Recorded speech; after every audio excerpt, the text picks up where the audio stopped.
ಅಮ್ಮ ಅವರೇ, ನಿಮ್ಮ ಕಾಲಲ್ಲಿ ಹೆಚ್ಚಿಗೆ ನೋವಿದ್ದರೆ ಎಣ್ಣೆ ಹಚ್ಚಿ ಮಾಲಿಶ್ ಮಾಡಲೆ ಅಂತ ಕಮಲಾ ಕೇಳಿದಾಗ ಸುಮಂಗಲಾಳ ಬಾಯಿಂದ ಹ್ಞೂ ಅಂತ ಅಷ್ಟೇ ಹೊರ ಬಂದಿತ್ತು.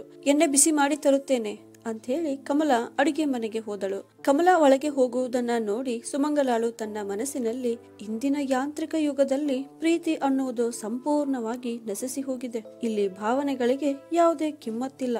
ಒಂದು ವೇಳೆ ನಿಜವಾದ ಸ್ನೇಹವನ್ನ ನಿಭಾಯಿಸುವ ಒಬ್ಬ ವ್ಯಕ್ತಿ ಸಿಕ್ಕರೆ ಸಾಕು, ಎಷ್ಟು ಒಳ್ಳೆಯದಾಗುತ್ತದೆ ಅಂತ ಯೋಚಿಸಿದಳು. ಸುಮಂಗಲ ಮೇಲ್ನೋಟಕ್ಕೇನೋ ಶಾಂತಿಯಿಂದ ಕಾಣುತ್ತಿದ್ದಳು, ಆದರೆ ಅವಳ ಮನಸ್ಸಿನಲ್ಲಿ ವಿಚಾರಗಳ ಬಿರುಗಾಳಿಯೇ ಬೀಸುತ್ತಿತ್ತು. ಅವಳ ಮನಸ್ಸು ಕಳೆದು ಹೋದ ಆ ಕಾಲಕ್ಕೆ ಹೋಯಿತು. ಒಂದೊಮ್ಮೆ ಈ ಮನೆಯಲ್ಲಿ ಬಹಳ ಸಂಭ್ರಮ ಇರುತ್ತಿತ್ತು. ಬಹಳ ಕಾಳಜಿ ಮಾಡುತ್ತಿದ್ದ ಪತಿ ಸತ್ಯಮೂರ್ತಿ ಮತ್ತು ಇಬ್ಬರು ಮಕ್ಕಳು ರಘು ಹಾಗೂ ರಾಮು. ಅವರೊಂದಿಗೆ ಸುಮಂಗಲಾಳಿಗೆ ಸಮಯ ಕಳೆದದ್ದೇ ಗೊತ್ತಾಗುತ್ತಿರಲಿಲ್ಲ. ಸತ್ಯಮೂರ್ತಿ ಒಬ್ಬ ಸಂಸ್ಕೃತ ಟೀಚರ್ ಆಗಿದ್ದರು ಮತ್ತು ಸುಮಂಗಲಾಳು ಕೂಡ ಒಬ್ಬ ಇತಿಹಾಸದ ಟೀಚರ್ ಆಗಿ ಕೆಲಸ ನಿರ್ವಹಿಸಿದ್ದರು. ಇಬ್ಬರು ಪತಿ ಪತ್ನಿ ಬೇರೆ ಬೇರೆ ಸಮಯದಲ್ಲಿ ಮನೆಗೆ ಬರುತ್ತಿದ್ದರು. ಹೀಗೆ ಯಾರೇ ಮೊದಲು ಬಂದರೂ ಮನೆ ಹಾಗೂ ಮಕ್ಕಳ ಜವಾಬ್ದಾರಿಯನ್ನ ಸಂಭಾಳಿಸುತ್ತಿದ್ದರು. ಅಚಾನಕ್ ಆಗಿ ಒಮ್ಮೆ ಸತ್ಯಮೂರ್ತಿ ಅವರಿಗೆ ಎದೆ ನೋವು ಕಾಣಿಸಿಕೊಂಡು ಅವರು ಸ್ವರ್ಗವಾಸಿಯಾಗಿ ಬಿಟ್ಟರು. ಇದು ಸುಮಂಗಲಾಳಿಗೆ ಪರ ಸಿಡಿಲು ಬಡದಂತೆ ಆಯಿತು. ಅದು ಅವಳನ್ನ ಪೂರ್ತಿಯಾಗಿ ಜರ್ಜರಿತ ಮಾಡಿತು. ಒಂದು ಕ್ಷಣ ಅವಳ ದೇಹದಲ್ಲಿ ಜೀವವೇ ಇಲ್ಲದಂತೆ ಅವಳಿಗೆ ಭಾಸವಾಯಿತು. ಅವಳು ಒಂದು ಶವದ ತರ ಆಗಿದ್ದಳು.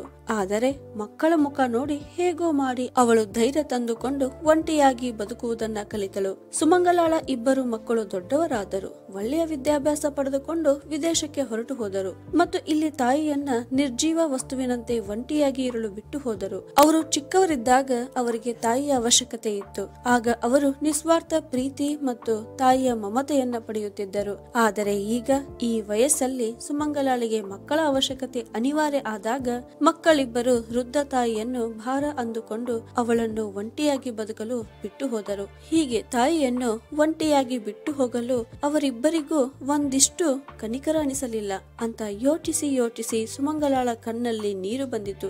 ಮತ್ತೆ ಅವಳು ಮಕ್ಕಳ ಮೋಹವಾದರೂ ಎಂತಹ ಮೋಹ, ಅದರ ಮುಂದೆ ಜಗತ್ತಿನ ಎಲ್ಲಾ ಮೋಹಗಳು ಸೋಲು ಒಪ್ಪಿಕೊಂಡು ತಮ್ಮ ಆಯುಧವನ್ನ ಕೈ ಚೆಲ್ಲುತ್ತವೆ.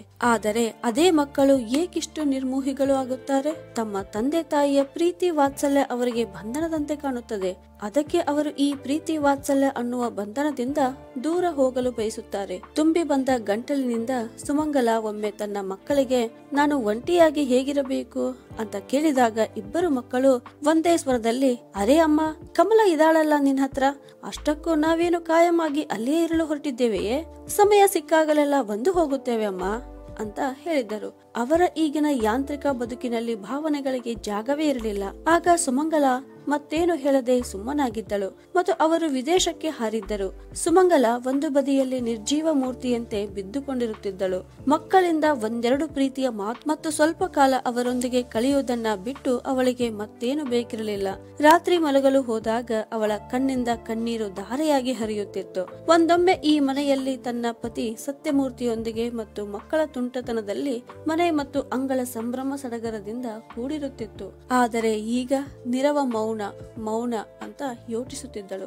ಒಂಟಿತನ ಅನ್ನುವ ನೋವಿನ ವಿಷವನ್ನ ಕುಡಿಯುತ್ತಾ ಮಕ್ಕಳ ನಿರ್ಲಕ್ಷ್ಯದ ಭಾರವನ್ನ ಹೊತ್ತು ಸುಮಂಗಲಾಳ ಸಮಯವು ವೇಗವಾಗಿ ಚಲಿಸುತ್ತಿತ್ತು. ಇಬ್ಬರು ಮಕ್ಕಳು ಹಣ ಕಳಿಸುತ್ತಿದ್ದರು.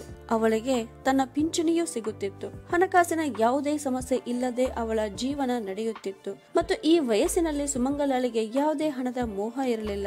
ಆದರೆ ಅವಳಿಗೆ ಒಂಟಿತನ ಒಂದೇ ಕಾಡುತ್ತಿತ್ತು. ಒಮ್ಮೊಮ್ಮೆ ಅಕ್ಕಪಕ್ಕದ ಮಹಿಳೆಯರೊಂದಿಗೆ ಅಥವಾ ತನ್ನ ಜೊತೆಗೆ ಕೆಲಸ ನಿರ್ವಹಿಸಿರುವ ಟೀಚರ್ ಅನ್ನು ಭೇಟಿಯಾಗುತ್ತಿದ್ದಳು. ಅದಾದ ನಂತರವೂ ಅದೇ ಒಂಟಿತನ ಅವಳನ್ನ ಕಾಡುತ್ತಿತ್ತು. ಅಷ್ಟು ದೊಡ್ಡದಾದ ಮನೆಯಲ್ಲಿ ಕೇವಲ ಸುಮಂಗಲ ಮತ್ತು ವಿಧವೆಯಾದ ಮನೆ ಕೆಲಸದವಳು ಕಮಲ ಅಷ್ಟೇ ಇರುತ್ತಿದ್ದರು. ಕಮಲಾಳಿಗೂ ಯಾವುದೇ ಮಗು ಮತ್ತು ಆಸರೆಗಾಗಿ ಯಾವುದೇ ಸಂಬಂಧಿಕರು ಇರಲಿಲ್ಲ. ಸುಮಂಗಲಾಳ ಗೆಳತಿಯೇ ಕಮಲಾಳನ್ನು ಸುಮಂಗಲಾಳ ಮನೆಯಲ್ಲಿ ಕೆಲಸಕ್ಕೆ ತಂದು ಇಟ್ಟಿದ್ದಳು ಮತ್ತು ಸುಮಂಗಲಾಳಿಗೂ ಮನೆಯ ಕೆಲಸಕ್ಕೆ ಯಾರಾದರೂ ಬೇಕಾಗಿತ್ತು. ಅದಕ್ಕಾಗಿ ಮನೆಯ ಸದಸ್ಯೆಯಂತೆ ಕಮಲ ಸುಮಂಗಲಾಳಿಗೆ ಪ್ರಿಯವಾಗಿದ್ದಳು. ಅಮ್ಮ ಅವರೇ, ನಾನು ಎಣ್ಣೆಯ ಜೊತೆಗೆ ಚಹಾ ಕೂಡ ತಂದಿದ್ದೇನೆ, ನೀವು ಚಹಾ ಕುಡಿಯುತ್ತೀರಿ, ನಾನು ಎಣ್ಣೆ ಹಚ್ಚುತ್ತೇನೆ ಅಂತ ಕಮಲಾಳ ಧ್ವನಿ ಕೇಳಿದಾಗ ಸುಮಂಗಲಾಳ ವಿಚಾರ ಭಗ್ನವಾಯಿತು. ಅಷ್ಟರಲ್ಲಿ ಪಕ್ಕದ ಮನೆಯ ಪದ್ಮಾ ಬಂದಳು. ಅಷ್ಟಕ್ಕೂ ಅವಳು ಸುಮಂಗಲಾಳ ಮನೆಗೆ ಯಾವತ್ತೂ ಬರುವುದು ಹೋಗುವುದು ಇದ್ದೇ ಇತ್ತು. ತನ್ನ ಮಕ್ಕಳನ್ನ ಸ್ಕೂಲಿಗೆ ಕಳುಹಿಸಿದ ನಂತರ ಅಲ್ಲಿಯೇ ಸ್ವಲ್ಪ ಹೊತ್ತು ನಿಂತು ಸುಮಂಗಲಾಳೊಂದಿಗೆ 4 ಮಾತುಗಳನ್ನಾಡಿ ಒಳಗೆ ಹೋಗುತ್ತಿದ್ದಳು. ಪದ್ಮಾ ಇಂದು ಏಕೋ ಗಂಭೀರದಲ್ಲಿ ಇದ್ದಾಳೆ ಅಂತ ಸುಮಂಗಲ ಅಂದಾಜಿಸಿದಳು. ಬಾ ಪದ್ಮಾ, ಏನಾಯ್ತು? ನಿನ್ನ ಮುಖ ಏಕೋ ಬಾಡಿದಂತೆ ಕಾಣುತ್ತಿದೆ ಅಂತ ಸುಮಂಗಲ ಕೇಳಿದಾಗ ಅವಳು, ಆಂಟಿ, ನನ್ನ ತಾಯಿಯ ಆರೋಗ್ಯ ಸರಿಯಿಲ್ಲ. ನಾನು ಇಂದೇ ಊರಿಗೆ ಹೋಗಬೇಕು. ನನ್ನ ಪತಿ ಮತ್ತು ಮಕ್ಕಳು ಕೂಡ ನನ್ನೊಂದಿಗೆ ಬರುತ್ತಿದ್ದಾರೆ. ಆದರೆ ನನ್ನ ನಾದಿನಿಯ ಎಕ್ಸಾಮ್ ನಡೆಯುತ್ತಿವೆ. ಅವಳನ್ನು ಒಂಟಿಯಾಗಿ ಮನೆಯಲ್ಲಿ ಬಿಡಲು ಆಗುವುದಿಲ್ಲ. ಒಂದು ವೇಳೆ ನಿಮಗೆ ತೊಂದರೆ ಆಗುವುದಿಲ್ಲ ಅಂದರೆ ಸ್ವಲ್ಪ ದಿನದ ಮಟ್ಟಿಗೆ ಪಲ್ಲವಿಯನ್ನ ನಿಮ್ಮ ಹತ್ತಿರ ಬಿಟ್ಟು ಹೋಗಲೆ ಅಂತ ಕೇಳಿದಳು. ಅರೆ, ಇದೇನು ಕೇಳುವ ವಿಷಯ ಆಗಿದೆಯಾ? ನೀನು ಆರಾಮವಾಗಿ ಹೋಗು. ಪಲ್ಲವಿಯ ಬಗ್ಗೆ ಚಿಂತೆ ಮಾಡಬೇಡ ಅಂತ ಸುಮಂಗಲ ಧೈರ್ಯ ಹೇಳಿದಳು. ಪದ್ಮಾ ನಾದಿನಿಯ ಚಿಂತೆ ಬಿಟ್ಟು ಊರಿಗೆ ಹೋದಳು ಮತ್ತು ಪಲ್ಲವಿ ತನ್ನ ಸಾಮಾನುಗಳನ್ನು ತೆಗೆದುಕೊಂಡು ಸುಮಂಗಲಾಳ ಮನೆಗೆ ಬಂದಳು. ಪಲ್ಲವಿ ಬಂದಿದ್ದಕ್ಕೆ ಆ ಮನೆಯಲ್ಲಿ ಆವರಿಸಿದ್ದ ಮೌನ ಸ್ವಲ್ಪ ಮುರಿದಂತೆ ಆಯಿತು ಮತ್ತು ಸುಮಂಗಲಾಳ ಮನಸ್ಸು ಸ್ವಲ್ಪ ಉಲ್ಲಸಿತ ಆಯಿತು. ಪಲ್ಲವಿಯ ಎಕ್ಸಾಮ್ ನಡೆಯುತ್ತಿತ್ತು. ಸುಮಂಗಲ ಅವಳ ಊಟ ಉಪಚಾರವನ್ನ ನೋಡಿಕೊಳ್ಳುವಾಗ ತನ್ನ ಮಕ್ಕಳು ಕಲಿಯುವಾಗಿನ ನೆನಪು ಬರುತ್ತಿತ್ತು. ಮತ್ತೆ ಅವಳು ತನ್ನ ತಲೆಯನ್ನ ಕೊಡವಿ ಪಲ್ಲವಿಯ ಊಟ ಉಪಚಾರದ ವ್ಯವಸ್ಥೆಯಲ್ಲಿ ತನ್ನನ್ನು ತಾನು ತೊಡಗಿಸಿಕೊಳ್ಳುತ್ತಿದ್ದಳು. ಒಬ್ಬ ಪಲ್ಲವಿ ಬಂದಿದ್ದಕ್ಕೇನೆ ಅವಳು ಹಾಗೂ ಕಮಲಾಳ ದಿನಚರ್ಯದಲ್ಲಿ ಬದಲಾವಣೆಯಾಗಿತ್ತು. ಪಲ್ಲವಿ ತನಗೆ ಸಮಯ ಸಿಕ್ಕಾಗಲೆಲ್ಲ ಸುಮಂಗಲಾಳ ಹತ್ತಿರ ಬಂದು ಕೂರುತ್ತಿದ್ದಳು. ತನ್ನ ಕಾಲೇಜಿನ ಮತ್ತು ತನ್ನ ಸ್ನೇಹಿತರ ಬಗ್ಗೆ ಬಹಳ ಹೇಳುತ್ತಿದ್ದಳು. 1 ವಾರದ ನಂತರ ಪದ್ಮಾ ಮರಳಿ ಬಂದಾಗ ಪಲ್ಲವಿ ತನ್ನ ಮನೆಗೆ ವಾಪಸ್ ಹೋದಳು. ಮನೆಯಲ್ಲಿ ಮತ್ತೆ ಮೊದಲಿನ ಹಾಗೆ ನಿರವ ಮೌನ ಆವರಿಸಿತು. ಈ ಮೌನವನ್ನು ಕಮಲಾಳ ಧ್ವನಿಯೇ ಸ್ವಲ್ಪ ಮಟ್ಟಿಗೆ ಮುರಿಯುತ್ತಿತ್ತು. ಇಲ್ಲದಿದ್ದರೆ ಅವಳು ಕೂಡ ಮೌನವಾಗಿ ತನ್ನ ಕೆಲಸಗಳನ್ನ ಮುಗಿಸಿಕೊಂಡು ರೂಮಿನಲ್ಲಿ ಬಿದ್ದಿರುತ್ತಿದ್ದಳು. ಸುಮಂಗಲಾಳಿಗೆ ಟಿವಿ ನೋಡುವ ಹೆಚ್ಚು ಹವ್ಯಾಸ ಇರಲಿಲ್ಲ. ಅಷ್ಟಕ್ಕೂ ಮನಸ್ಸಿಗೆ ಬೇಸರವಾದಾಗ ಟಿವಿ ನೋಡಲು ಮನಸ್ಸಾದರೂ ಎಲ್ಲಿ ಬರಬೇಕು? ಸುಮಂಗಲಾಳು ಪದ್ಮಾಳ ನಾದಿನಿ ಪಲ್ಲವಿಯನ್ನ ಮನೆಯಲ್ಲಿ ಇಟ್ಟುಕೊಂಡು ಕಾಳಜಿ ಮಾಡಿದ್ದಕ್ಕೆ ಪದ್ಮಾ ಧನ್ಯವಾದ ಹೇಳಿದಾಗ ಸುಮಂಗಲ, ಪದ್ಮಾ, ನಾನು ನಿನಗೆ ಧನ್ಯವಾದ ಹೇಳಬೇಕು. ಏಕೆಂದರೆ 1 ವಾರ ಪಲ್ಲವಿಯ ಕಾರಣದಿಂದ ನನ್ನ ಮನಸ್ಸು ಕೂಡ ಉಲ್ಲಸಿತ ಆಗಿತ್ತು ಅಂತ ಹೇಳಿದಳು. ಸುಮಂಗಲಾಳ ಮಾತಿಗೆ ಪದ್ಮಾ ಸ್ವಲ್ಪ ಹೊತ್ತು ಯೋಚಿಸಿ, ಆಂಟಿ, ಇಂದು ಎಷ್ಟೋ ಹುಡುಗಿಯರು ಕಲಿಯಲು ಮತ್ತು ನೌಕರಿ ಮಾಡಲು ಮನೆಯಿಂದ ಹೊರಗೆ ಇರಬೇಕಾಗುತ್ತದೆ. ನೀವೇಕೆ ಇಂತಹ ಹುಡುಗಿಯರನ್ನು ಪೇಯಿಂಗ್ ಗೆಸ್ಟ್ ತರ ಇಟ್ಟುಕೊಳ್ಳಬಾರದು? ನಿಮ್ಮ ಸಮಯವೂ ಕಳೆದಂತೆ ಆಗುತ್ತದೆ ಮತ್ತು ಆರ್ಥಿಕ ವರಮಾನವೂ ಬರುತ್ತದೆ ಅಂತ ಹೇಳಿದಾಗ ಸುಮಂಗಲ, ಇಲ್ಲ ಪದ್ಮಾ, ನನಗೆ ಹಣದ ಯಾವ ಅವಶ್ಯಕತೆಯೂ ಇಲ್ಲ. ನನ್ನೆಲ್ಲ ಅವಶ್ಯಕತೆಗಳು ಆರಾಮವಾಗಿ ನಡೆಯುತ್ತವೆ ಅಂತ ಹೇಳಿದಳು. ಆಯ್ತು ಆಂಟಿ, ನೀವು ಹೀಗೆ ಮಾಡುವುದರಿಂದ ನಿಮ್ಮ ಮನಸ್ಸು ಹಗುರ ಆಗಿರುತ್ತದೆ ಮತ್ತು ನೀವು ಶಾರೀರಿಕ ರೂಪದಿಂದಲೂ ಸ್ವಸ್ಥವಾಗಿರುತ್ತೀರಿ ಅಂತ ಪದ್ಮಾ ಹೇಳಿದಾಗ ಅವಳು, ಆಯ್ತು, ನೋಡುತ್ತೇನೆ ಅಂತ ಹೇಳಿದಳು. ಆಗ ಮತ್ತೆ ಪದ್ಮಾ, ಸಾಕು ಆಂಟಿ, ಉಳಿದ ಕೆಲಸವನ್ನು ನೀವು ನನಗೆ ಬಿಡಿರಿ ಅಂತ ಹೇಳಿ ಅಲ್ಲಿಂದ ಹೋದಳು. 4 ದಿನದ ನಂತರ ಪದ್ಮಾ ಒಂದು ಬೋರ್ಡ್ ಅನ್ನ ಬರೆಸಿಕೊಂಡು ತಂದಳು. ಅದರ ಮೇಲೆ ಸುಮಂಗಲ PG ಅಂತ ಬರೆಯಲಾಗಿತ್ತು. ಅದನ್ನು ಪದ್ಮಾ ಸುಮಂಗಲಾಳಿಗೆ ತೋರಿಸುತ್ತಾ, ಆಂಟಿ, ನಾನು ಹೇಗೆ ನಿಮ್ಮ ಒಂಟಿತನವನ್ನ ದೂರ ಮಾಡುತ್ತೇನೆ ನೋಡುತ್ತೀರಿ. ಇನ್ನು ಮುಂದೆ ನಿಮ್ಮ ಸುತ್ತಲೂ ಎಷ್ಟು ಗೋಜು ಗದ್ದಲ ಇರುತ್ತದೆ ಅಂದರೆ ನೀವೇ ನಿಮ್ಮ ಶಾಂತಿಗಾಗಿ ಒಂದು ಕೋಣೆಯನ್ನ ಹುಡುಕುತ್ತೀರಿ ಅಂತ ಹೇಳಿದಾಗ ಸುಮಂಗಲ ನಗುತ್ತಾ ಒಳಗೆ ಹೋದಳು ಮತ್ತು ಸ್ವಲ್ಪ ಹೊತ್ತಿನಲ್ಲಿಯೇ ಮತ್ತೆ ಹೊರಗೆ ಬಂದು ಪದ್ಮಾಳಿಗೆ ಸ್ವಲ್ಪ ಹಣ ಕೊಡಲು ಮುಂದಾದಾಗ ಅವಳು ಬೇಜಾರಿನಿಂದ, ಆಂಟಿ, ನಿಮ್ಮ ಸಲುವಾಗಿ ನನ್ನ ಭಾವನೆಗಳಿಗೆ ಇಷ್ಟೇ ಮಹತ್ವ ಇದೆಯಾ ಅಂತ ಕೇಳಿದಾಗ ಸುಮಂಗಲ, ಅರೇ ಮಗಳೇ, ಬೋರ್ಡ್ ಬರೆದವರಿಗೆ ಹಣ ಕೊಡಬೇಕಲ್ಲವೇ? ನಿನ್ನ ಭಾವನೆ, ಪ್ರೀತಿ ಆಧಾರಗಳಿಗೆ ನಾನು ಯಾವುದೇ ಬೆಲೆಯನ್ನು ಕಟ್ಟಲು ಸಾಧ್ಯವಿಲ್ಲ. ಈ ವೃದ್ಧ ಮಹಿಳೆಯ ಬದುಕಿನ ಒಂಟಿತನವನ್ನು ಕಳೆಯಲು ನೀನು ಕೈಗೊಂಡಿರುವ ಶ್ಲಾಘನೀಯ ಹೆಜ್ಜೆಗೆ ಯಾವುದೇ ಬೆಲೆ ಕಟ್ಟಲು ಸಾಧ್ಯವಿಲ್ಲ ಅಂತ ಹೇಳುತ್ತಾ ಪದ್ಮಾಳ ಕೈಗೆ ಹಣ ಕೊಟ್ಟಳು. ಆಂಟಿ, ನೀವು ಮೇಲಿನ ರೂಮುಗಳನ್ನ ಸ್ವಚ್ಛ ಮಾಡಿಸಿರಿ. ನಾನೀಗ ಹೊರಡುತ್ತೇನೆ. ಬೋರ್ಡ್ ಬರೆದವನಿಗೆ ಇನ್ನೊಂದು ಬೋರ್ಡನ್ನು ಪಲ್ಲವಿಯ ಕಾಲೇಜಿನ ಹತ್ತಿರ ಹಾಕಲು ಹೇಳಿದ್ದೇನೆ ಮತ್ತು ಈ ಬೋರ್ಡನ್ನು ಮನೆಯ ಹೊರಗೆ ಹಾಕಿಸುತ್ತೇನೆ ಅಂತ ಹೇಳಿ ಪದ್ಮಾ ಅಲ್ಲಿಂದ ಹೋದಳು. ಸುಮಂಗಲ ಮಹಡಿ ಮೇಲಿನ ರೂಮುಗಳಿಗೆ ಹೋಗುವುದನ್ನ ಬಿಟ್ಟು ಎಷ್ಟೋ ದಿನಗಳಾಗಿತ್ತು. ಮೇಲೆ ಇದ್ದ ಮಕ್ಕಳ ರೂಮನ್ನು ಮುಚ್ಚಿ ಎಷ್ಟೋ ದಿನಗಳಾಗಿತ್ತು. ಇಂದು ಅವಳು ಮೇಲೆ ಹೋಗಿ ರೂಮಿನ ಬಾಗಿಲು ತೆರೆದಾಗ ಹಳೆಯ ನೆನಪುಗಳು ಮತ್ತೆ ಹಸಿರಾದವು. ಕಮಲಾಳೊಂದಿಗೆ ಕೂಡಿಕೊಂಡು ಆ ಕೋಣೆಗಳ ಸೆಟ್ಟಿಂಗ್ ಅನ್ನು ಸರಿ ಮಾಡಿದಳು. ಅವೆಲ್ಲ ಸ್ವಚ್ಛ ಮಾಡಿಸಿ ಕೆಳಗೆ ಬಂದಳು. 1 ವಾರದ ನಂತರ ಪಲ್ಲವಿ ಬಂದಾಗ ಅವಳ ಜೊತೆ 2 ಹುಡುಗಿಯರು ಮತ್ತು ಒಬ್ಬ ಮಹಿಳೆ ಇದ್ದಳು. ಆಗ ಪಲ್ಲವಿ, ಆಂಟಿ, ಇವರು ನಮ್ಮ ಕಾಲೇಜಿಗೆ ಹೊಸದಾಗಿ ಬಂದಿದ್ದಾರೆ ಮತ್ತು ಇವರ ತಂದೆ ತಾಯಿ ಇವರನ್ನು ಹಾಸ್ಟೆಲ್ನಲ್ಲಿ ಇರಲು ಅನುಮತಿ ಕೊಡುತ್ತಿಲ್ಲ ಅಂತ ಹೇಳಿದಳು. ನಂತರ ಜೊತೆಗೆ ಬಂದ ಮಹಿಳೆ, ನಿಮ್ಮಲ್ಲಿ ನನ್ನ ಈ ಮಕ್ಕಳು ಇದ್ದರೆ ನನಗೆ ಚಿಂತೆ ಇಲ್ಲ. ನಿಮ್ಮಲ್ಲಿ ನಮ್ಮ ಮಕ್ಕಳು ಸುರಕ್ಷಿತವಾಗಿರುತ್ತಾರೆ ಅಂತ ಪಲ್ಲವಿಯವರು ಹೇಳಿದ್ದಾರೆ. ಈಗ ಇದನ್ನ ನೋಡಿ ಇವರ ಸುರಕ್ಷತೆಯ ಚಿಂತೆ ಕಳೆಯಿತು. ನೀವು ಒಪ್ಪಿಗೆ ಕೊಟ್ಟರೆ ಇವರು ನಾಳೆಯಿಂದಲೇ ಇಲ್ಲಿ ಇರಲು ಬರಬಹುದೇ ಅಂತ ಕೇಳಿದಾಗ, ಹಾ ಯಾಕಾಗಬಾರದು, ಅವಶ್ಯವಾಗಿ ಬರಲಿ ಅಂತ ಸುಮಂಗಲ ಹೇಳಿದಳು. ಸರಿ ಆಯ್ತು, ನಾಳೆನೆ ಇವರು ತಮ್ಮ ಸಾಮಾನುಗಳನ್ನ ತೆಗೆದುಕೊಂಡು ಇಲ್ಲಿಗೆ ಬರುತ್ತಾರೆ ಅಂತ ಹೇಳಿ ಅವರು ಅಲ್ಲಿಂದ ಹೋದರು. ಮಾರನೆಯ ದಿನವೇ ಸಂಧ್ಯಾ ಮತ್ತು ಪಾರು ತಮ್ಮ ಸಾಮಾನುಗಳನ್ನು ತೆಗೆದುಕೊಂಡು ಬಂದರು. ಕಮಲ ಖುಷಿಯಿಂದ ಅವರು ಸಾಮಾನುಗಳನ್ನ ಮೇಲಿನ ರೂಮಿನಲ್ಲಿ ಜೋಡಿಸಿ ಇಡಲು ನಿಂತಳು. ಸುಮಂಗಲ ಆ ಇಬ್ಬರು ಹುಡುಗಿಯರ ಇಷ್ಟವಾದ ಮತ್ತು ಇಷ್ಟವಿಲ್ಲದ ಊಟದ ಬಗ್ಗೆ ಕೇಳಿ, ಆಯ್ತು, ಇವರ ಕಾರಣದಿಂದ ಆದರೂ ಮನೆಯಲ್ಲಿ ಅಡಿಗೆ ಸರಿಯಾದ ರೀತಿಯಲ್ಲಿ ಆಗುತ್ತದೆ ಅಂತ ಯೋಚಿಸಿದಳು. ಸಂಜೆ ಅಮೆರಿಕಾದಿಂದ ದೊಡ್ಡ ಮಗ ಫೋನ್ ಮಾಡಿ ಸುಮಂಗಲಾಳಿಗೆ, ಅಮ್ಮ, ಇದನ್ನೆಲ್ಲ ಮಾಡುವ ಜರತ್ತೇನಿತ್ತು ನಿನಗೆ, ನೀನು ಆರಾಮ ಮಾಡುತ್ತಾ ಇರಬೇಕು ಅಂತ ಹೇಳಿದಾಗ ಸುಮಂಗಲಾಳು, ಆರಾಮ ಇದ್ದೇ ನನಗೆ ಬೇಜಾರಾಗಿದೆ ಮಗನೇ, ಇದನ್ನ ಮಾಡುವುದರಲ್ಲಿ ತಪ್ಪೇನಿದೆ ಅಂತ ಕೇಳಿದಳು. ಇದನ್ನು ಕೇಳಿದ ದೊಡ್ಡ ಮಗ ಫೋನ್ ಕಟ್ ಮಾಡಿದ. ಸಣ್ಣ ಮಗನಿಗೂ ತಾಯಿಯ ಈ ಯೋಜನೆ ಹಿಡಿಸಲಿಲ್ಲ. ಆದರೆ ಸುಮಂಗಲ ಇಬ್ಬರ ಮಕ್ಕಳ ಇಷ್ಟ ಕಷ್ಟದ ಬಗ್ಗೆ ಹೆಚ್ಚು ತಲೆ ಕೆಡಿಸಿಕೊಳ್ಳಲಿಲ್ಲ. ಸಂಧ್ಯಾ ಮತ್ತು ಪಾರು ಸುಮಂಗಲಳೊಂದಿಗೆ ಕೆಳಗಡೆ ಕುಳಿತು ಮಾಡುತ್ತಿದ್ದರು. ಊಟದ ನಂತರ ಸ್ವಲ್ಪ ಹೊತ್ತು ಮಾತಾಡಿ ನಂತರ ತಮ್ಮ ರೂಮಿಗೆ ಹೋಗುತ್ತಿದ್ದರು. ಇಬ್ಬರು ಸುಮಂಗಲಳೊಂದಿಗೆ ಆತ್ಮೀಯವಾಗಿ ತುಂಬಾ ಹೊಂದಿಕೊಂಡಿದ್ದರು. ಅವರ ತಂದೆ ತಾಯಿಯರ ಫೋನ್ ಮಾಡುತ್ತಾ ಇರುತ್ತಿದ್ದರು ಮತ್ತು ಸುಮಂಗಲಳೊಂದಿಗೂ ಅವರ ಮಾತುಕತೆ ಆಗುತ್ತಿತ್ತು. ಈಗ ಸುಮಂಗಲಾಳಿಗೆ ತನ್ನ ಮನೆಯಲ್ಲಿ ಮತ್ತು ತನ್ನ ಜೀವನದಲ್ಲಿ ಒಂದು ಒಳ್ಳೆಯ ಬದಲಾವಣೆ ಅನುಭವ ಆಗುತ್ತಿತ್ತು. ಈಗ ಅವಳು ಖುಷಿಯಿಂದ ಇರುತ್ತಿದ್ದಳು. 15 ದಿನದ ನಂತರ ಮತ್ತೊಬ್ಬ ಸುಜಾತ ಅನ್ನುವ ಹುಡುಗಿ ತನ್ನ ಬ್ಯಾಗ್ ಹಿಡಿದು ಸುಮಂಗಲಾಳ ಮನೆಗೆ ಬಂದಳು ಮತ್ತು ಅಲ್ಲಿನ ಎಲ್ಲಾ ವಿಷಯವನ್ನ ತಿಳಿದುಕೊಂಡು ಸುಮಂಗಲಾಳ ಕೈಯಲ್ಲಿ ಅಡ್ವಾನ್ಸ್ ಹಣ ಕೊಟ್ಟಳು. ಸುಮಂಗಲ ಎಲ್ಲಕ್ಕೂ ಮೊದಲು ಕಮಲಾಳ ಸಹಾಯಕ್ಕಾಗಿ ಮತ್ತೊಬ್ಬ ಚಂಪಾ ಅನ್ನುವ ಮಹಿಳೆಯನ್ನು ಕೆಲಸಕ್ಕೆ ಇಟ್ಟುಕೊಂಡಳು. 3 ಹುಡುಗಿಯರು ಮುಂಜಾನೆ ನಾಷ್ಟ ಮಾಡಿ ಹೋದರೆ ಬರುವುದು ಸಂಜೆಯೇ ಆಗುತ್ತಿತ್ತು. ನಮ್ಮ ಹುಡುಗಿ ಸುಮಂಗಲಾಳ ಮನೆಯಲ್ಲಿ ಸುರಕ್ಷಿತ ವಾತಾವರಣದಲ್ಲಿ ಇದ್ದಾರೆ ಮತ್ತು ಮನೆಯ ಒಳ್ಳೆಯ ಊಟ ಉಪಚಾರ ಅವರಿಗೆ ಸಿಗುತ್ತದೆ ಅಂತ ಎಲ್ಲ ಹುಡುಗಿಯರ ತಂದೆ ತಾಯಿಯರಿಗೆ ಒಂದು ನೆಮ್ಮದಿ ಇತ್ತು. ಸುಮಂಗಲಾಳಿಗೆ ಮೊದಲೇ ಹೆಣ್ಣು ಮಗಳು ಇರಲಿಲ್ಲ. ಈ ಹುಡುಗಿಯರು ಬಂದ ನಂತರ ಅವಳ ಈ ಕೊರತೆಯು ನೀಗಿದಂತೆ ಆಯಿತು. ಹುಡುಗಿಯರ ಆ ಮಾತಿನ ಧ್ವನಿಯಲ್ಲಿ ಸುಮಂಗಲಾಳಿಗೆ ತನ್ನ ಜೀವನದ ಸಂಗೀತ ಕೇಳಿಸುತ್ತಿತ್ತು. ಈ ಸಂಗೀತವೇ ಮತ್ತೆ ಅವಳ ಜೀವನದಲ್ಲಿ ಹೊಸ ಭರವಸೆ ಮತ್ತು ಹೊಸ ಹುರುಪನ್ನ ತುಂಬಿತ್ತು. ತೆಳ್ಳಗಿನ ಮೈಕಟ್ಟು, ದೊಡ್ಡ ದೊಡ್ಡ ಕಣ್ಣುಗಳು, ಚಂದದ ಮೈ ಬಣ್ಣದ ಸುಜಾತಾಳು ಸುಮಂಗಲಾಳ ಮನಸ್ಸಿಗೆ ತುಂಬಾ ಹಿಡಿಸಿದ್ದಳು. ಸಂಧ್ಯಾ ಮತ್ತು ಪಾರು ಜೋರಾಗಿ ನಗುತ್ತಲೇ ಇರುತ್ತಿದ್ದರೆ ಸುಜಾತ ಮಾತ್ರ ಮುಗುಳ್ನಗೆ ಬೀರಿ ಸುಮ್ಮನೆ ಹೋಗುತ್ತಿದ್ದಳು ಮತ್ತು ಯಾವತ್ತೂ ಅವಳು ಒಂದು ಆಳವಾದ ವಿಚಾರದಲ್ಲಿ ಇರುವಂತೆ ಕಾಣುತ್ತಿದ್ದಳು. ಅವಳಿಗೆ ತಾಯಿ ಇರಲಿಲ್ಲ.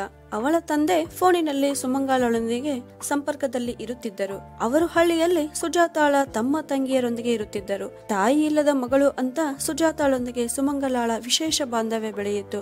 ಇಲ್ಲಿ ಸುಮಂಗಲ ಗಮನಿಸುತ್ತಿದ್ದ ಪ್ರಕಾರ ಸುಜಾತ ತಡವಾಗಿ ಕಾಲೇಜಿಗೆ ಹೋಗುತ್ತಿದ್ದಳು ಮತ್ತು ತನಗೆ ತಿಳಿದಾಗ ಮರಳಿ ಬಂದು ರೂಮಿನಲ್ಲಿ ಸುಮ್ಮನೆ ಮಲಗಿರುತ್ತಿದ್ದಳು. ಆ ಹುಡುಗಿಯರ ಖಾಸಗಿ ಜೀವನದಲ್ಲಿ ಸುಮಂಗಲ ಹಸ್ತಕ್ಷೇಪ ಮಾಡಲು ಬಯಸುತ್ತಿರಲಿಲ್ಲ. ಆದರೆ ಸುಮಂಗಲಾಳಿಗೆ ತಡೆದುಕೊಳ್ಳಲು ಆಗದೆ ಸಂಧ್ಯಾ ಮತ್ತು ಪಾರು ಕಾಲೇಜಿಗೆ ಹೋದ ನಂತರ ಮಹಡಿ ಮೇಲೆ ಹೋದಳು. ಸುಮಂಗಲ ಅಲ್ಲಿ ಹೋಗಿ ನೋಡಿದಾಗ ಸುಜಾತ ತನ್ನ ಕಣ್ಣುಗಳ ಮೇಲೆ ಕೈಯಿಟ್ಟು ಸುಮ್ಮನೆ ಮಲಗಿದ್ದಳು. ಅವಳು ಬರುವುದನ್ನ ಅರಿತ ಸುಜಾತ ಎದ್ದು ಕುಳಿತಳು. ಆಗ ಸುಮಂಗಲ, ಏನಾಯ್ತು ಸುಜಾತ, ನಿನ್ನ ಆರೋಗ್ಯ ಸರಿ ಇದೆ ತಾನೆ ಅಂತ ಸ್ವಲ್ಪ ಗಾಬರಿಯಾಗಿ ಕೇಳಿದಾಗ ಅವಳು, ಏನೂ ಇಲ್ಲ ಆಂಟಿ, ಏಕೋ ಇಂದು ಕಾಲೇಜಿಗೆ ಹೋಗಲು ಮನಸ್ಸು ಬರುತ್ತಿಲ್ಲ ಅಂತ ಹೇಳಿದಳು. ಅದಕ್ಕೆ ಸುಮಂಗಲ, ನಡಿ, ನಿನ್ನ ಆರೋಗ್ಯ ಸರಿ ಇಲ್ಲದಿದ್ದರೆ ನಾನು ಡಾಕ್ಟರ್ಗೆ ತೋರಿಸುತ್ತೇನೆ ಅಂತ ಸ್ವಲ್ಪ ಬಲವಂತ ಮಾಡಿದಾಗ ಅವಳು, ಬೇಡ ಆಂಟಿ, ನೀವೇನು ಚಿಂತೆ ಮಾಡಬೇಡಿ, ನಾನು ಆರಾಮವಾಗಿ ಇದ್ದೇನೆ ಅಂತ ಹೇಳಿದಳು. ಸುಮಂಗಲ ಅವಳ ಪಕ್ಕ ಕುಳಿತು ಅವಳ ತಲೆಯನ್ನ ಸವರುತ್ತಾ, ನಾನು ಒಂಟಿಯಾಗಿ ಜೀವನ ಕಳೆಯುತ್ತಿದ್ದೆ. ನೀವು ಬಂದ ಮೇಲೆ ಮತ್ತೆ ನನ್ನ ಜೀವನದಲ್ಲಿ ಹೊಸ ಹುರುಪು ಬಂದಿತು. ಕೇವಲ ಹಣ ಇಸಿದುಕೊಂಡು ಪೇಯಿಂಗ್ ಗೆಸ್ಟ್ ಮಾಡುವ ವಿಚಾರ ನನ್ನದಾಗಿರಲಿಲ್ಲ. ನಿಮ್ಮೊಂದಿಗೆ ನಾನು ತುಂಬಾ ಬೆಸೆದುಕೊಂಡಿದ್ದೇನೆ. ನನಗೆ ಯಾವ ಸ್ವಂತ ಮಗಳೂ ಇಲ್ಲ. ನಿನ್ನನ್ನು ನೋಡಿದಾಗಿನಿಂದ ಮಗಳಿಲ್ಲ ಅನ್ನುವ ಕೊರತೆಯೂ ನೀಗಿದಂತೆ ಆಯಿತು. ನನ್ನನ್ನು ನಿನ್ನ ತಾಯಿಯಂತೆ ತಿಳಿದುಕೋ. ಯಾವುದೇ ವಿಷಯಕ್ಕಾಗಿ ಒಬ್ಬಳೇ ಕುಳಿತು ಕೊರಗುವ ಅವಶ್ಯಕತೆ ಇಲ್ಲ. ನನ್ನೊಂದಿಗೆ ನಿನ್ನ ತೊಂದರೆಗಳನ್ನು ಹಂಚಿಕೊಳ್ಳಬಹುದು ಅಂತ ಹೇಳಿದಾಗ ಸುಜಾತ ತನ್ನ ಮೊಣಕಾಲುಗಳ ಮೇಲೆ ಹಣೆ ಇಟ್ಟು ಅಳುತ್ತಾ ಕುಳಿತಳು. ಇದನ್ನ ನೋಡಿದ ಸುಮಂಗಲ ಒಮ್ಮೆಲೆ ಬೆಚ್ಚಿ ಬಿದ್ದಳು. ಈ ಹುಡುಗಿ ಏನಾದರೂ ತಪ್ಪು ಮಾಡಿಬಿಟ್ಟಿದ್ದಾಳ? ಈ ವಿಚಾರ ಬರುತ್ತಲೇ ಸುಮಂಗಲ ತನ್ನ ಮನಸ್ಸಿನಲ್ಲಿಯೇ ಬೇಸರ ಮಾಡಿಕೊಂಡು, ಸುಜಾತ, ಏನಾಯಿತು, ನನಗೆ ಏನಾದರೂ ಹೇಳು ಅಂತ ಗಾಬರಿಯಿಂದ ಕೇಳಿದಾಗ ಅವಳು, ಆಂಟಿ, ನನ್ನಿಂದ ತಪ್ಪಾಗಿದೆ. ನಾನೀಗ ಗರ್ಭಿಣಿ ಆಗಿದ್ದೇನೆ. ನಾನು ಅಪ್ಪನಿಗೆ ಹೇಗೆ ಮುಖ ತೋರಿಸಲಿ ಅಂತ ಅಳುತ್ತಲೇ ಹೇಳಿದಾಗ ಸುಮಂಗಲ, ಯಾರವನು, ಎಲ್ಲಿರುತ್ತಾನೆ ಅಂತ ಕೇಳಿದಳು. ಇದೇ ಶಹರದಲ್ಲಿ ಇರುತ್ತಾನೆ. ಅವನ ಹೆಸರು ಸೂರಜ್. ಅನ್ಯ ಜಾತಿಯವಳೊಂದಿಗೆ ಮದುವೆ ಆಗಲು ಬಿಡುವುದಿಲ್ಲ ಅಂತ ಅವನ ತಾಯಿ ಹಠ ಹಿಡಿದಿದ್ದಾಳಂತೆ. ನಮ್ಮ ಈ ಮದುವೆಗೆ ಅವನ ತಾಯಿ ಒಪ್ಪುತ್ತಿಲ್ಲ ಅಂತ ಹೇಳುತ್ತಿದ್ದಾನೆ ಅಂತ ಸುಜಾತ ಹೇಳಿದಳು. ನೀನು ಅವನ ಅಡ್ರೆಸ್ ಮತ್ತು ಫೋನ್ ನಂಬರ್ ಆದ್ರೂ ಕೊಡು ಅಂತ ಸುಮಂಗಲ ಕೇಳಿದಾಗ ಸುಜಾತ, ಇಲ್ಲ ಆಂಟಿ, ಅವನು ಈ ವಿಷಯವಾಗಿ ತನ್ನ ತಾಯಿಯೊಂದಿಗೆ ಮಾತನಾಡಲು ಸಾಧ್ಯವಿಲ್ಲ ಅಂತ ಹೇಳಿದ್ದಾನೆ. ಈಗ ಏನು ಮಾಡಲು ಆಗುವುದಿಲ್ಲ ಅಂತ ಬೇಜಾರಿನಿಂದ ಹೇಳಿದಳು. ಆಗ ಸುಮಂಗಲ, ಎಲ್ಲಾ ಮರ್ಯಾದೆಯನ್ನು ಗಾಳಿಗೆ ತೂರಿ ನೀನೇನು ಒಳ್ಳೆಯ ಕೆಲಸ ಮಾಡಲಿಲ್ಲ. ಈಗ ಅವನ ಅಡ್ರೆಸ್ ಆದರೂ ಕೊಡು ಮತ್ತು ಫ್ರೆಶ್ ಆಗಿ ಕಾಲೇಜ್ಗೆ ಹೋಗು. ಮುಂದೆ ಏನಾಗುತ್ತದೆ ಅಂತ ನಾನು ನೋಡುತ್ತೇನೆ ಅಂತ ಹೇಳಿ ಸುಜಾತಳನ್ನು ಕಾಲೇಜಿಗೆ ಕಳುಹಿಸಿದಳು. ಮತ್ತು ಅವಳಿಗೆ ತಿಳಿಸದೆ ಅವಳ ತಂದೆ ರಾಜನಾಥರಿಗೆ ಫೋನ್ ಮಾಡಿ ತುರಂತಾಗಿ ಬರಲು ತಿಳಿಸಿದಳು. ಪದ್ಮಾಳನ್ನು ಕರೆಸಿ ಅವಳೊಂದಿಗೂ ಈ ವಿಷಯವನ್ನ ಚರ್ಚಿಸಿ ಸಲಹೆ ಪಡೆದುಕೊಂಡಳು. ಸಂಜೆಯವರೆಗೂ ರಾಜನಾಥರು ಪಿಜಿಗೆ ಬಂದು ತಲುಪಿದರು. ಸುಮಂಗಲ ಅವರಿಗೆ ಎಲ್ಲ ವಿಷಯವನ್ನು ತಿಳಿಸಿದಳು. ರಾಜನಾಥರು ಈ ವಿಷಯವನ್ನ ಕೇಳಿ ಆಘಾತಕ್ಕೊಳಗಾಗಿ ನಾಚಿಕೆಯಿಂದ ತಲೆ ತಗ್ಗಿಸಿ ನಿಂತರು. ಅವರ ಬಾಗಿದ ತಲೆಯನ್ನ ನೋಡಿ ಸುಮಂಗಲ ಅವರ ಮಾನಸಿಕ ಸ್ಥಿತಿಯನ್ನ ಊಹಿಸಿ, ನಾವೇಕೆ ಒಮ್ಮೆ ಸೂರಜ್ನ ತಂದೆ ತಾಯಿಯನ್ನ ಭೇಟಿಯಾಗಬಾರದು? ನೀವು ಒಪ್ಪಿಗೆ ಕೊಟ್ಟರೆ ನಾನು ಮತ್ತು ಪದ್ಮ ಕೂಡ ನಿಮ್ಮೊಂದಿಗೆ ಬರುತ್ತೇವೆ ಅಂತ ಹೇಳಿದಾಗ ರಾಜನಾಥರಿಗೆ ಈ ಮಾತು ಸರಿ ಕಾಣಿಸಿತು. ಒಮ್ಮೆ ಪ್ರಯತ್ನ ಮಾಡಿ ನೋಡೋಣ ಅಂತ ಅವರಲ್ಲಿ ನಿರ್ಧಾರ ಆಯಿತು. ಅದೇ ದಿನ ಸುಮಂಗಲ ಸೂರಜ್ನ ತಾಯಿಯೊಂದಿಗೆ ಫೋನಿನಲ್ಲಿ ಮಾತನಾಡಿ ಭೇಟಿಯಾಗಲು ಸಮಯ ಕೇಳಿಕೊಂಡಳು. ಅಷ್ಟರಲ್ಲಿ ಸುಜಾತ ಮನೆಗೆ ಬಂದಳು ಮತ್ತು ತನ್ನ ತಂದೆ ಬಂದಿರುವುದನ್ನ ಕಂಡು ಗಾಬರಿಯಾದಳು. ರಾಜನಾಥರ ಬಾಡಿದ ಮುಖವನ್ನ ನೋಡಿ ಅವಳ ಕಣ್ಣಲ್ಲಿ ಕಣ್ಣೀರು ಬಂದಿತು. ಅದೇ ರಾತ್ರಿ ಸುಮಂಗಲ ಮತ್ತು ಪದ್ಮ ರಾಜನಾಥರೊಂದಿಗೆ ಸೂರಜ್ನ ಮನೆ ತಲುಪಿದರು. ಸುಮಂಗಲಾಳನ್ನ ನೋಡಿ ಸೂರಜ್ನ ತಾಯಿ ಹೌಹಾರಿದಳು. ಅವಳು ಹೌಹಾರಿದ್ದಕ್ಕೆ ಕಾರಣ ಸುಮಂಗಲಾಳಿಗೆ ತಿಳಿಯಲಿಲ್ಲ. ಸರಳ, ಸೂರಜ್ನ ತಾಯಿ, ಕೈ ಮುಗಿದು, ಮೇಡಮ್, ನೀವು ನನ್ನನ್ನ ಗುರುತಿಸಲಿಲ್ಲವೇ ಅಂತ ಕೇಳಿದಾಗ ಸುಮಂಗಲ, ಸಾರಿ, ವಾಸ್ತವವಾಗಿ ನಾನು ನಿಮ್ಮನ್ನ ಗುರುತಿಸಲಿಲ್ಲ ಅಂತ ಹೇಳಿದಳು. ಮೇಡಮ್, ನಾನು ಸರಳ ಭಾರದ್ವಾಜ್. ನನಗೆ ನೀವೇ ಓದಿಸಿದ್ದೀರಿ. PUC ಸೆಕೆಂಡ್ ಇಯರ್ ನ ಪೂರ್ತಿ ವರ್ಷ ನೀವೇ ನನ್ನ ಫೀಸ್ ತುಂಬಿದ್ದೀರಿ ಅಂತ ಹೇಳಿದಾಗ ಸುಮಂಗಲ, ಹಾ, ನೆನಪಿಗೆ ಬಂದಿತು. ಸರಳ, ಇಷ್ಟು ವರ್ಷ ಆಯ್ತು ನೀನು ಇದೇ ಶಹರದಲ್ಲಿ ಇರುತ್ತಿ, ಆದರೂ ನೀನು ಒಮ್ಮೆಯೂ ನನ್ನನ್ನ ಕಾಣಲು ಬರ್ಲಿಲ್ಲವೇಕೆ ಅಂತ ಕೇಳಿದಳು. ಇಲ್ಲ ಮೇಡಮ್, ಈಗ 1 ವರ್ಷವಾಯಿತು ನಾವು ಈ ಶಹರಕ್ಕೆ ಬಂದು. ಎಷ್ಟೋ ಬಾರಿ ಯೋಚಿಸಿದೆ, ಆದರೆ ನಿಮ್ಮನ್ನ ಭೇಟಿಯಾಗಲು ಆಗಲಿಲ್ಲ ಅಂತ ಸರಳ ಹೇಳಿದಳು. ಅಷ್ಟಕ್ಕೂ ಸರಳಳ ತಂದೆ ತೀರಿಕೊಂಡ ನಂತರ ಅವರ ಮನೆಯ ಆರ್ಥಿಕ ಪರಿಸ್ಥಿತಿ ತುಂಬಾ ಹದಗೆಟ್ಟಿತ್ತು. ಅದು ಸುಮಂಗಲಾಳಿಗೆ ತಿಳಿದಾಗ ಅವಳೇ ಸ್ವತಃ ಸರಳಳ ಕಾಲೇಜಿನ ಫೀಸ್ ತುಂಬಿದ್ದಳು.